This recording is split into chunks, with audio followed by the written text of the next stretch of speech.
there's a lot of earthquakes and there's a lot of typhoons. And I had never been in an earthquake prior to having been in Taiwan. And it was about 9:30, 10 in the morning, and me and my companion were still in our apartment. And I felt like this vibration, like I felt like a vibration, and I was like, that was weird. And then all of a sudden, I started noticing things were trying to sway, and then I started to sway more and more and more, and I was like, oh my gosh, we're having an earthquake. And you look out the window in the building, there's like a river below, and there are buildings. We were on like the 11th or 10th or 11th floor, so we were pretty high up. But you see the building like kind of getting closer to like the river and like coming back, and so that was a little bit of a wild experience to be in an earthquake.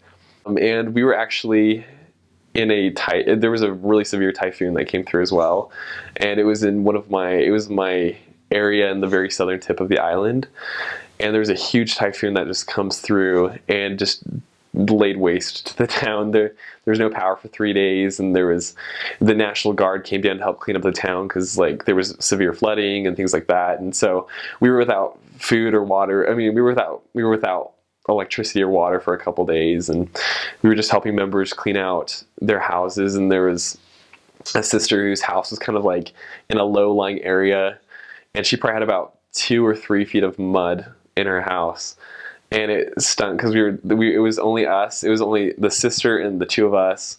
The National Guard had been by earlier to help her move her furniture out of her house, but we get there and she gives us little rakes, and we're trying to rake the feet just tons and tons of mud out of her house. And because her house is so low lying, we would push the mud out of the house, and then we would just seep back in because there was just so much like mud outside.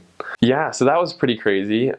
We just did lots and lots of service. We went and helped people pull out their ruined furniture and threw it out and stuff, and we went without shower for a couple days, so we were pretty happy when the water finally came back on. So